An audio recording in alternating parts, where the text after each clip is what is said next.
আখেরাত বুঝে আসতে একটা লাইফ শেষ হয়ে যায়, বুঝে আসে না। এই সমস্ত ওয়াজ বুঝে আসে না, কোরআন বুঝে আসে না। আল্লাহ এগুলি সব দিবে, হুর গালমার দিবে, জান্নাত দিবে, দুনিয়ার মতো দল দুনিয়া দিবে, এগুলো বুঝে আসতে চায় না। এই কি কয় হুজুর?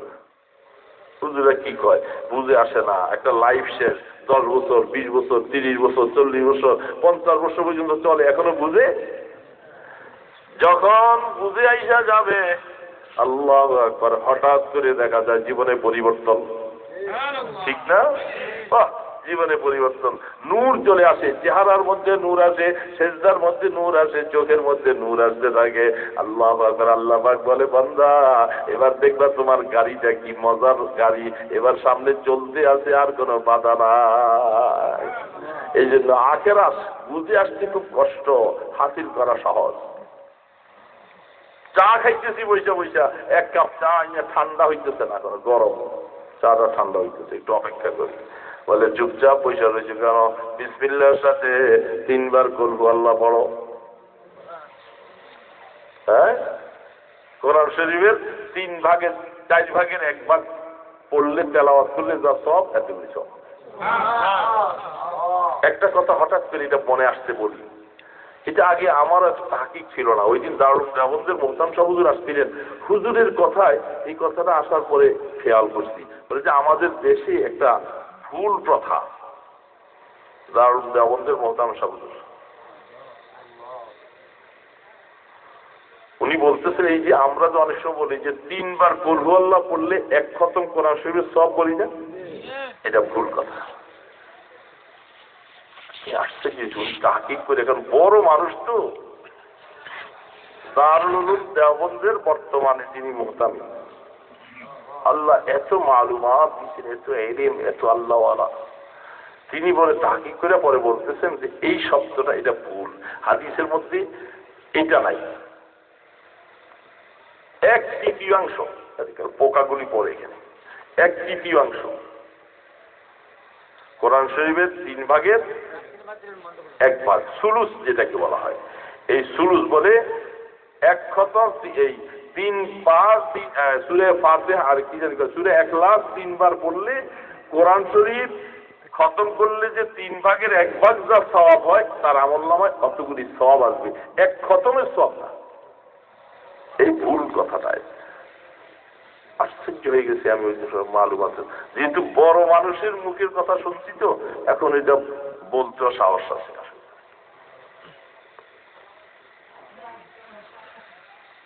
কি কয় হাবেশা হুজুর? বললাম যে এই কথাটা আমারও জানা ছিল না। অনেক ওলামায়ে কেরামদের মজলিসে কথাটা ওদের বলছেন, আর সবাই তো আশ্চর্য গেছে। আসলে তো আমরা এতদিন 1 খতম করার সব শুনে আছি, কিন্তু তাহকিক করা হয়। এই জন্য তখন তিনি বললো যে কোরআন শরীফটাকে 3 ভাগ করলে 1 ভাগে যে সওয়াব হয়, এতগুলি সওয়াব পাবে, কিন্তু 1 খতম কোরআন শরীফ সওয়াব এটা। তো সহজ, এটা কম কথা না। 3 বার সূরা ইখলাস করতে কতক্ষণ লাগে? চা ঠান্ডা হইতে হইতে হয়ে যায় না? কিন্তু সওয়াব কতগুলি! সুবহানাল্লাহ, সুবহানাল্লাহ।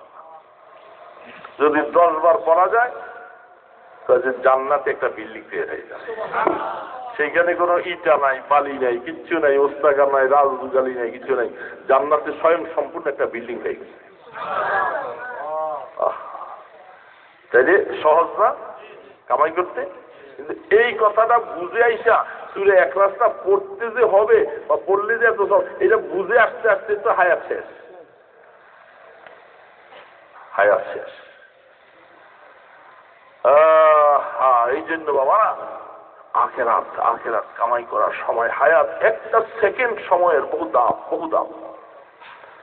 হায়াত যত আছে, গাড়িতে চলতেছে সুবহানাল্লাহি ওয়া বিহামদিহি সুবহানাল্লাহিল আযীম, আল্লাহ আল্লাহ আল্লাহ আল্লাহ আল্লাহ আল্লাহ আল্লাহ আল্লাহ আল্লাহ বলতে, দুরূদ শরীফ সাল্লাল্লাহু আলাইহি সাল্লাম কোরআন শরীফের একটা আয়াত যে কোনো ভাবে, মানে আমার হায়াতের একটা সময় ঘুমাইয়া যতক্ষণ থাকি তখনই ঘুমের দোয়া পড়ে শুনো, এইটুকুই আমার সময়টা একটু কাজ সারা যাইব, কিন্তু বাকি হায়াতের যত সময় একটা সেকেন্ড সময় আমার জন্য নষ্ট না হয়। এই জন্য খেয়াল রাখি। তো যাই হোক, মাওলানা আবুল কালাম সাহেব তো মাহফিল করাইল, মাদ্রাসা করবে, আপনাদের সামনে শুনেছেন। তো অনেক সময় বলতে কিছু কথা শিখাও লাগে, সেটা অনেক সময় অনেক কথা জায়েজ, কিন্তু তারপরে খেলাফে আওলা।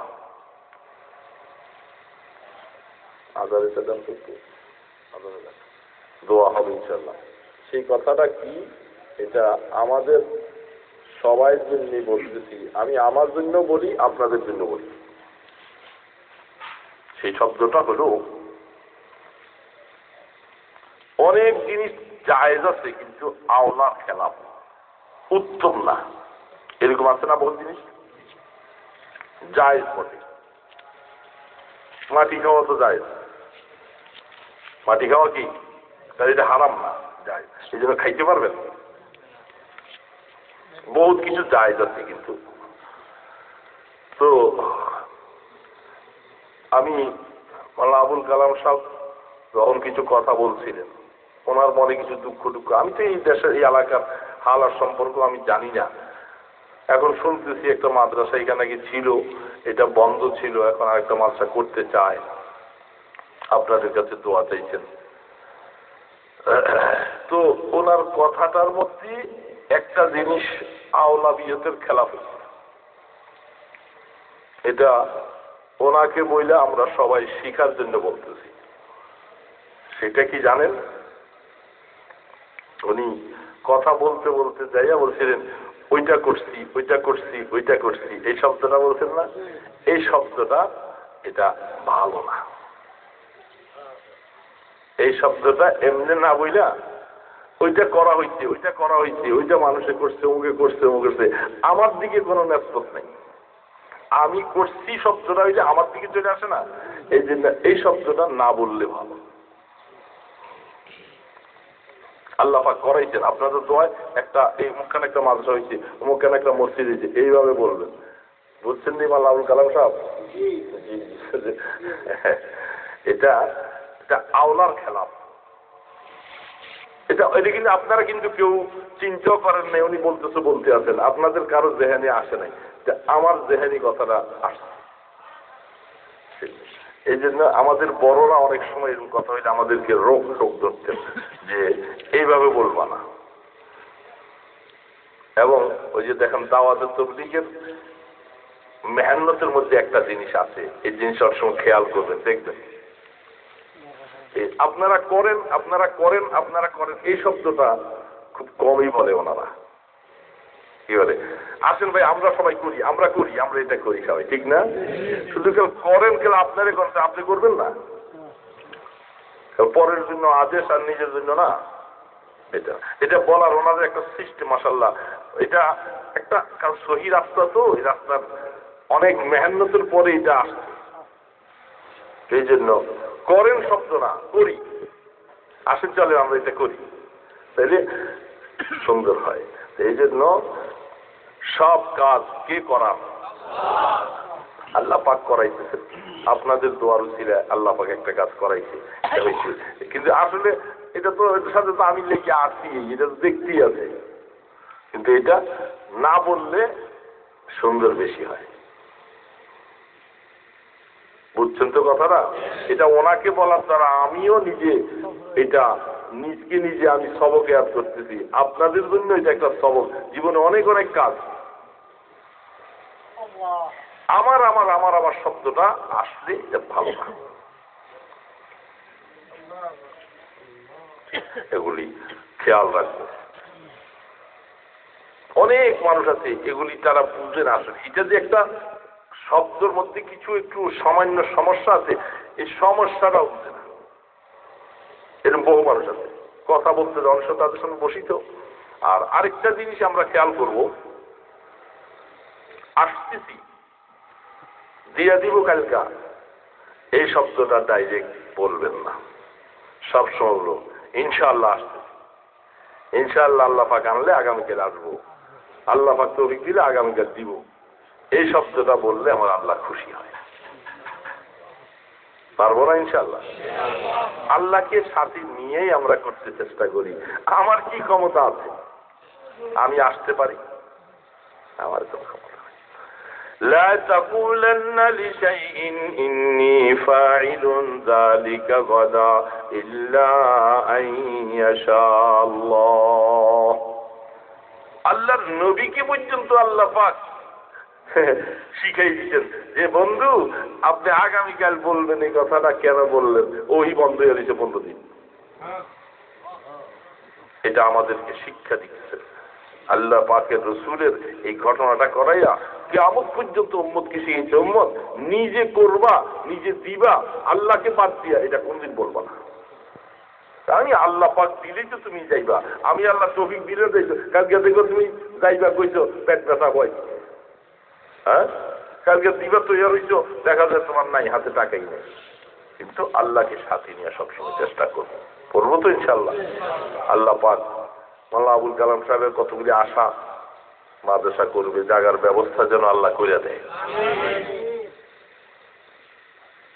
আল্লাহ পাক করলে বেশি সময় লাগে না, আর আমরা করতে গেলে জীবন শেষ করলে হবে না, ঠিক না? মাওলায় করলে সহজ হয়ে যায়। কেমনে করবে, কোথেকে কোন জায়গাটা, ওই জায়গার পিঠের মধ্যে লেখা আছে এই জায়গাটা মাদ্রাসা হইব, যেটা আমরাও জানি না, আপনিও জানেন না, এটা মাওলা জানেন। এই জন্য কোন জায়গাটারে আল্লাহ কবুল করবে আল্লাহর কাছে, আল্লাহ একটা কোরআনের ঘর, তোমার নবীর ঘর, কোরআনের ঘর বানাইতে চাইতেছি, আল্লাহ জায়গা কোনটা মওজুন হবে, মুনাসিব হবে। আসা আন তুহিব্বু শাইয়ান ওয়া হুয়া শাররুল লাকুম, আসা আন তাকরাহু শাইয়ান ওয়া হুয়া খায়রুল লাকুম। বহু জায়গাটা আমরা মনে করছি এটাই মুনাসিব ভালো হইব, আল্লাহ কয় না এটা ভালো হইব না, আরেকটা ভালো হইব, আমি দেখতেছি। এই জন্য আল্লাহর কাছে হাওলা করে, আল্লাহ একটা মাদ্রাসা করার খেয়াল আসছে, তুমি মেহরবানি করে করার জন্য জায়গার ব্যবস্থা করে দাও। কোনখান দিয়া দিবা, কোন জায়গাটা দিবা, এটা তুমি ভালো জানো। আল্লাহ দেখবেন যে মানুষ বা করে দিব, তো আল্লাহ পাক যেন কইরা দেন। সবাই বললো আমি দুরূদ শরীফ পড়েন। আর এখানে ওই আবুল কালাম, এখন মানুষ তো নাই এখানে বলার মতো, হালাতও নাই। তো এই মাহফিলটা যেহেতু আপনারা হওয়ার জন্য বলছেন, তো মাহফিলটা সবসময় হোক, এটা তো চাইছেন না সবাই, চাওয়ার জন্য এখানে এই যে মাহফিলের খরচ, প্যান্ডেলের খরচ, এত টাকা পয়সাও তো লাগে, হোগলার খরচ, কত কিছু। এই প্যান্ডেলটায় কত হাজার টাকা লাগে? মাইক বাদ দিয়ে না, মাইক সহ লাইট, মাশাআল্লাহ বেশি টাকা না, আমরা তো সহজেই করেছি, কারণ গ্রাম দেশের হিসাবে খুব সহজ। ওই সুবহানাল্লাহ, কারণ শহরে বন্ধুরা আমরা একটা প্রোগ্রাম করতে গেলে বহুত টাকা লাগে। আমাদের মাদ্রাসায় ইসলামী মাহফিল করতে গেছি, সুবহানাল্লাহ, আমাদের ডেকোরেশনের বিল, মাইক মুইক এগুলি মিলে আমাদের প্রায় 1 লাখ টাকা গেছে অবস্থা। তো ডেকোরেশন বেশি লাগছে, ডেকসি ডুকসি লাগছে, 10টা গরু খাই দিচ্ছে মানুষ, সেই 10টা গরু পাকাইতে ডেকসি ডুকসি লাগছে না, হান্ডি বাতিল লাগছে, অনেক কিছু লাগছে। তাই আর কি অবস্থা। আপনাদের কচুয়ার কিছু মেহমান গেছিল এবার আমাকে মাহফিল, নারায়ণগঞ্জ ইসলামী মাহফিল। তো মুশকিল হয়েছে মাহফিলটা পূজা হয়েছে কচুয়ার মাহফিলের সাথে, অনেকের যাওয়ার আশা ছিল, দুইটা একসাথে পূজা গেছে। ডান দিকে চাইলে হ্যাঁ বাবারে দেখা যায়, বাম দিকে চাইলে মারে দেখা যায়, কোন দিকে যাই, ঠিক না? এই আর কি অবস্থা। তা আগামী বছর আপনাদের কাছে দোয়া চাইতেছি, আমাদের মাদ্রাসার দস্তারবন্দি একটা প্রোগ্রাম, আমাদের এই 13 বছর হয়েছে মাদ্রাসার দাওরায়ে হাদিস এবং এফতা বিভাগে যারা যারা পাশ করছে এদেরকে আমরা পাগড়ি দেওয়ার নিয়ত করতেছি আগামী ডিসেম্বরে। তো দারুল দেওবন্দের থেকে কিছু মেহমান আনার জন্য ফিকির করতেছি, এই জন্য ডেটটা এই আগামী সপ্তাহে আসলে ডেটটা ফিক্সড হবে। তো সেই ডেটটা যদি এবার আপনাদের সাথে যদি না মিলে, তাহলে আপনাদেরকে যাওয়ার জন্য আমি আবদার করব। একবার যে আপনাদেরকে বলে আমি আইসা এসে দেখে যাবো, আমার একটু দেখতে যাবেন না আপনার? হ্যাঁ, এই জন্য ডেট ইনশাল্লাহ জানিয়ে যাবেন, যদি আল্লাহ পাক আমরা ফাইনাল করতে পারি। দারুল দেওবন্দের সাইদ আমার পালন করি, আমার বারাকাতুমের ব্যাপারে খুব চেষ্টা চলতেছে। তো হুজুরকে আনা বড় কষ্ট, হুজুরও এখন মাযুর হয়ে গেছেন। এখন দারুল দেওবন্দের যিনি সদরুল মুদারিসিন এবং যিনি শাইখুল হাদিস হযরত মাদানী রাহমাতুল্লাহ আলাইহির পরে দারুল দেওবন্দে এই একজন ব্যক্তিত্ব যিনি সদরুল মুদারিসিনও শাইখুল হাদিস, এরপরে আর কেউ হয় নাই, দুই পথ একসাথে। সেরকম হাসি আল্লাহ পাক, আল্লাহু আকবার, আল্লাহু আকবার। তো আল্লাহ পাক ওনাদের হায়াতের মধ্যে যেন আল্লাহ বরকত দেয়, আমরা দোয়া করবো সব। এই সমস্ত ছায়া আল্লাহ পাক আমাদেরকে যেন আরো দীর্ঘদিন রাখেন। এই জন্য এই প্যান্ডেলের কাজটা যেন আগামী বছর আবার মাহফিল আসলে বাঁচলেই তো নিয়ত তো অন করে রাখা যায় যে ওই পর্যন্ত আল্লাহ যদি হায়াতে পাঠায়, তাইলে আগামী বছর আবার 12,000 টাকা খরচ হবে না হুজুর?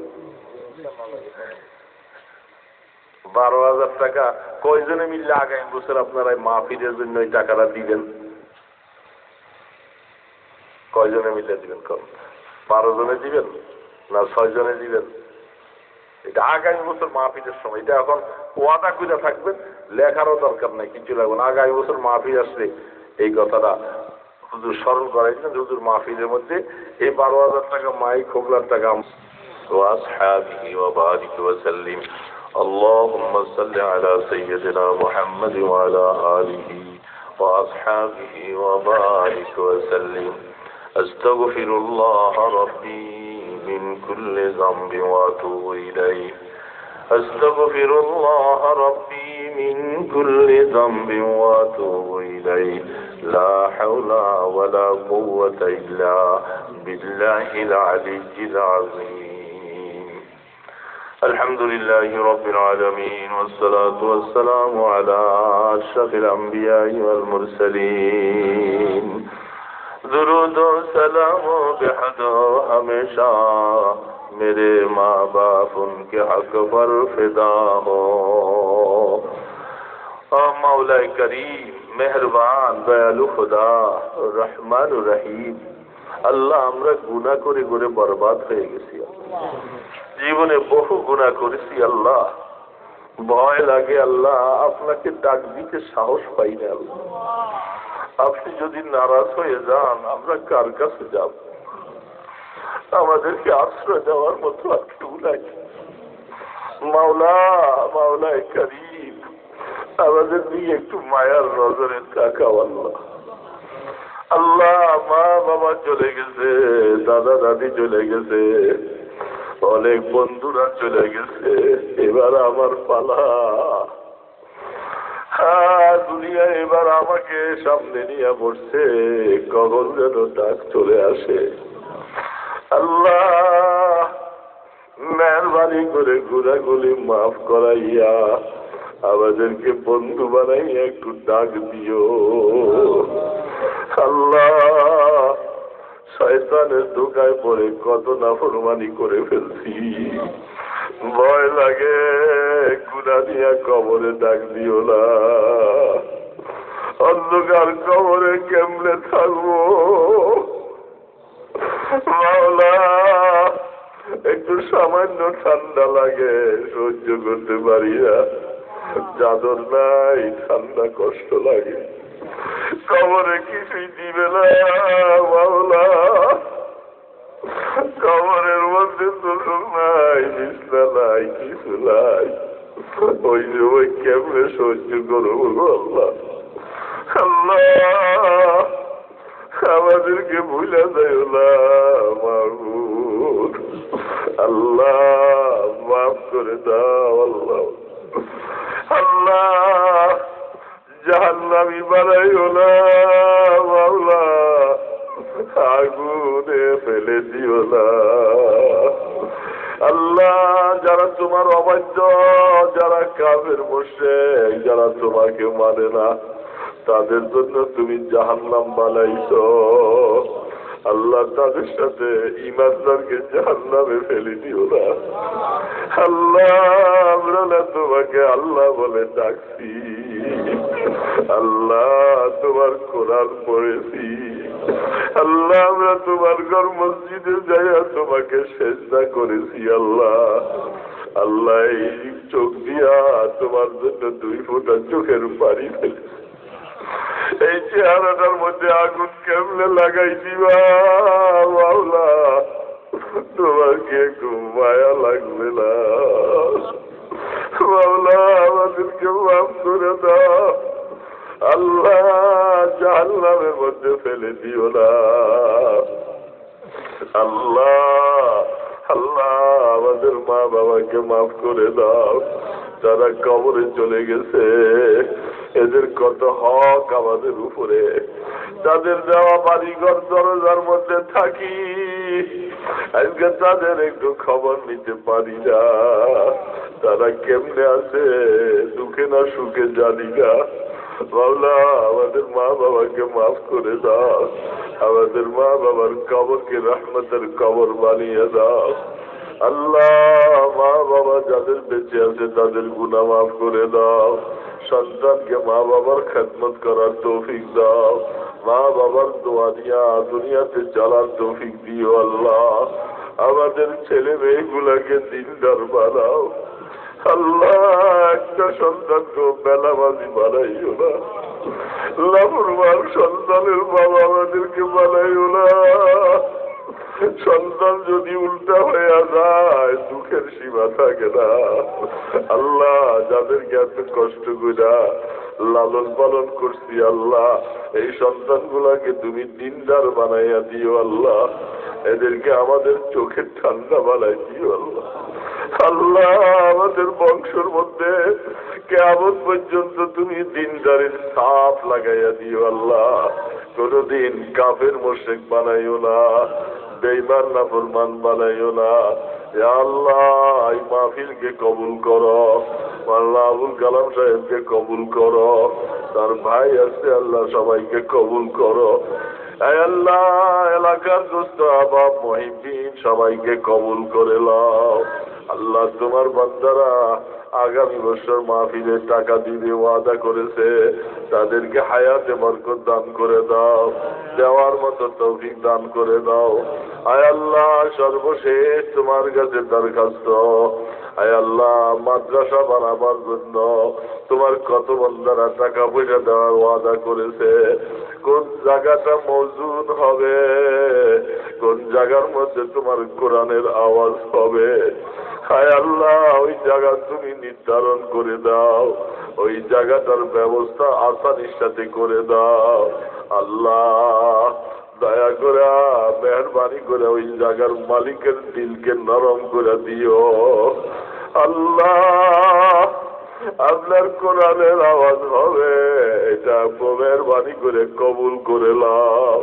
আল্লাহ আমরা কবরে শুয়ে যেন কোরআনের সওয়াব পাইতে পারি, দয়া করে এমন মওজুদ জায়গার ব্যবস্থা করে দাও। আল্লাহ আত্রাফের এলাকার মুসলমানদেরকে কবুল করো। আল্লাহ সবাইকে দিনদার নামাজি বানাইয়া দিও। আল্লাহ যুবকদেরকে রহমতের হাতে ধরে নাও, এই যুবকদের দিলটা তোমার দিকে ফিরাইয়া দাও। আল্লাহ একটা যুবককে বেনামাজি রাখো না।